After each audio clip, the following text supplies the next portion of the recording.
फिर इसके बाद अल्मेड़ा ने अपनी शानदार ब्लू वाटर पॉलिसी से पुर्तगालियों को मजबूत कर दिया, लेकिन इसके बाद जो आता है उसने राजनीतिक महत्वाकांक्षा जागृत कर दी पुर्तगालियों के मन में कि भाई सिर्फ व्यापार ही नहीं करना है, हमें राजनीतिक प्रभुसत्ता भी स्थापित करना है। और इस मामले में अल्फांसो डी अल्बुकर्क अल्मेड़ा से भी आगे निकला। इसलिए इतिहास में भारत में पुर्तगाली शक्ति का वास्तविक संस्थापक अल्मेड़ा को ना मान करके अल्फांसो डी अल्बुकर्क को माना जाता है। अल्फांसो डी अल्बुकर्क बेहद महत्वाकांक्षी व्यक्ति था और उसके मन में एक तमन्ना थी कि भारत में सिर्फ व्यापारिक शक्ति का ही विस्तार नहीं हो, वहाँ पर हमारी राजनीतिक प्रभुसत्ता भी स्थापित हो, ईसाई धर्म का भी प्रचार प्रसार हो। इन तीन उद्देश्यों के साथ वो भारत में आया और देखते देखते भारत में पुर्तगाली शक्ति का वास्तविक संस्थापक बन गया।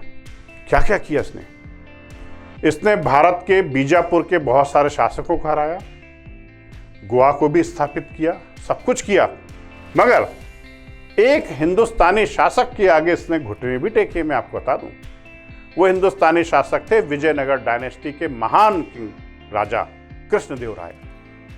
कृष्णदेवराय के साथ इसको संधि करने के लिए विवश होना पड़ा। कृष्णदेवराय के अलावा अल्बुकर्क को रोकने के लिए दक्षिण भारत में कोई शक्ति मौजूद नहीं थी। 1510 में अल्फांसो डी अल्बुकर्क ने बीजापुर के शासक यूसुफ आदिल शाह को पराजित किया और उससे गोवा छीन लिया, गोवा अपने नियंत्रण में ले लिया। आप मान के चलिए यही गोवा आगे चलकर पुर्तगालियों की राजनीतिक सांस्कृतिक राजधानी बनेगी। 15 अगस्त 1947 को तो हिंदुस्तान आजाद हो गया था, मगर गोवा आजाद नहीं हुआ था। गोवा, दमन और दीव का क्षेत्र 1962 तक गोवा के नियंत्रण में, पुर्तगालियों के नियंत्रण में रहा। आखिरकार फिर भारत सरकार की एक छोटी सी सैन्य कार्रवाई के बाद गोवा से इनको खदेड़ा गया, तो गोवा इनके पास आ गया और ये 1962 तक गोवा पुर्तगालियों के नियंत्रण में रहा। 1962 तक हिंदुस्तान का आजाद होने वाला सबसे आखिरी प्रखंड गोवा ही था। गोवा के अलावा पुर्तगालियों ने धीरे धीरे मलक्का, स्टेट ऑफ मलक्का, फारस की खाड़ी, दमन, दीव, सालसट, बसीन, बंबई आदि पर अपना नियंत्रण स्थापित कर लिया। मतलब धीरे धीरे पुर्तगालियों ने अपनी शक्ति का, अपने राजनीतिक क्षेत्र का विस्तार कर लिया। लेकिन इनकी जो सबसे बड़ी उपलब्धि थी गोवा को नियंत्रण में लेना। आज भी आप गोवा जाएं तो वहाँ पर आपको पुर्तगाली संस्कृति देखने को मिल जाएगी, वही ईसाई संस्कृति आपको देखने को मिलेगी, है ना भाई। अब मैं आपको कुछ फैक्ट्स बता देता हूँ। जैसे मैप देख रहे हैं आप, यहाँ पर गोवा का क्षेत्र है ना, यही इनकी प्रशासनिक राजधानी हुआ करती थी। देखिए आप अच्छे से देख लीजिए, ठीक है, दिख रहा है आपको गोवा, गोवा, दमन, दीव। आखिर में इनके पास फिर यही क्षेत्र रह गया था भैया ना, अंग्रेजों ने सब छीन लिया था और कह दिया था यहीं तक शासन करो, इसके आगे मत बढ़ना, ठीक है। पुर्तगाली राज्य की राजधानी भारत में 1530 में गोवा बनाई गई। जैसे कि मैं आपको शुरू से बोल रहा हूँ कि एडमिनिस्ट्रेटिव कैपिटल पुर्तगालियों की गोवा बनी, और कब बनी? 1530 में बनी। कब तक रही? 1961-62 तक। 61 तक तो रही, 62 में भी कुछ बचे कुछ पुर्तगाली थे, वो भी निकल गए। तो गोवा, दमन, दीव पर 1961 तक शासन रहा और 62 के आखिरी तक इनको पूरी तरीके से गोवा से खदेड़ दिया गया और एक गोवा छोड़ करके चले गए। हाँ, एक बात और बता दूं मैं, 1542 में एक पुर्तगाली गवर्नर आए थे, अल्फांसो डिसूजा। उनके साथ एक प्रसिद्ध ईसाई संत सेंट जेवियर भारत आए। सेंट जेवियर अपने समय के बड़े प्रसिद्ध चमत्कारी संत माने जाते थे। अगर आप गूगल पर जाकर के सर्च करेंगे सेंट फ्रांसिस जेवियर के बारे में, तो आपको बहुत सारी बातें मिलेंगी देखने को। और मुख्य बात यह है कि फ्रांसिस जेवियर का, ईसाई संत फ्रांसिस जेवियर की जो शव है, आज भी गोवा के एक चर्च में सुरक्षित रखा हुआ है। उस चर्च का नाम है बॉम जीसस जेवियर कैथेड्रल में जेवियर संत का शव आज भी सुरक्षित रखा हुआ है और वो सड़ा नहीं है।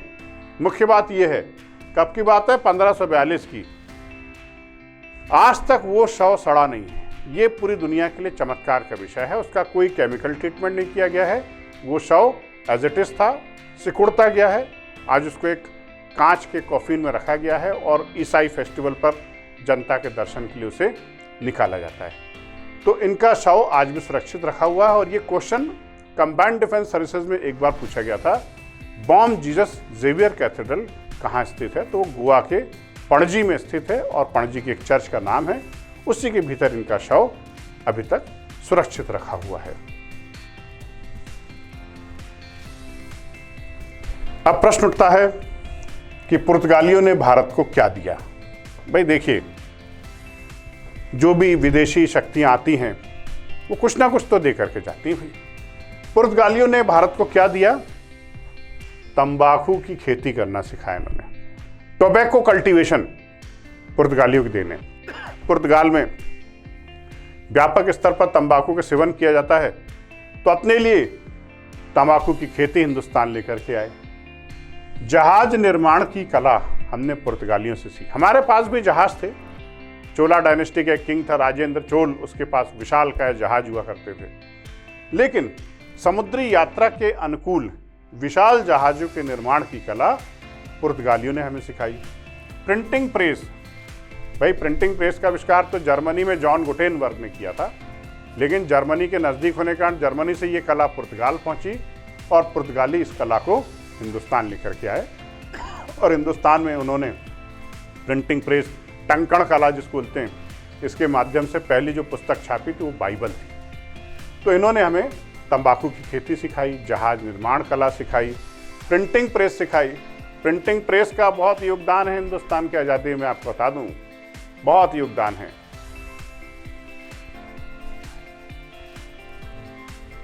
हाँ भाई, अब अगर पुर्तगाली इतने ताकतवर थे तो इनका पतन क्यों हो गया, इनका डाउनफॉल क्यों हो गया, ये मैं थोड़ा सा बताना चाहूँगा, इनके पतन का कारण।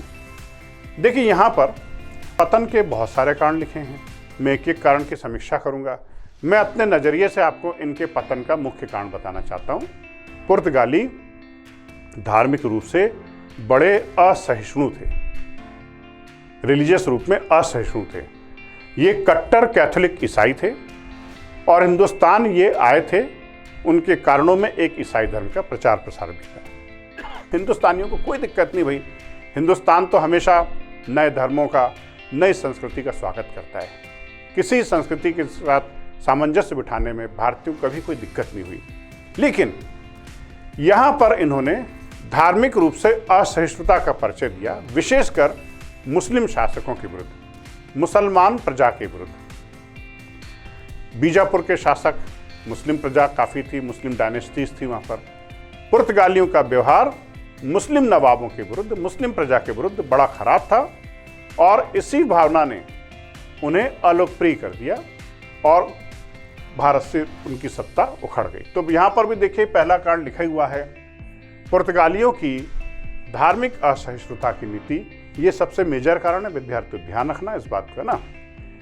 स्पेन द्वारा पुर्तगाल की स्वतंत्रता का हरण। उधर यूरोप में पुर्तगाल की स्थिति कमजोर हो रही थी। स्पेनिश साम्राज्य पुर्तगाल को अपने कब्जे में ले रहा था। ब्राज़ील नाम के एक नए लैटिन अमेरिकी देश की खोज की, वहाँ पर उनको व्यापार की असीम संभावनाएं दिखने लगी। अल्बुकर्क बहुत योग्य था, अल्मीड़ा बहुत योग्य था, लेकिन अल्बुकर्क के बाद जो गवर्नर्स आए वो बेहद अयोग्य और निकम्मे थे, अयोग्य उत्तराधिकारी। बर्बरपूर्ण तरीके से समुद्री लूटपाट की नीति का पालन करना। मैंने आपको कहा था कि फ्रांसिस्को डी अल्मेडा की ब्लू वाटर पॉलिसी, जो भी जहाज यहाँ से गुजरेगा उसको लूट लेंगे, गुजरने नहीं देंगे, अगर गुजर गया लूट लेंगे। डच व अंग्रेजों शक्तियों के मध्य भारत आने से फ्रांसीसियों का एकाधिकार समाप्त हो गया। देखिए, अभी तक पुर्तगाली अकेले थे, लेकिन पुर्तगालियों के बाद फिर डच आए, अंग्रेज भी आए, तब म्यान में कई तलवारें होने लगी। तो पुर्तगालियों से ज़्यादा योग्य थे ये लोग, अंग्रेज तो बहुत ज़्यादा योग्य थे।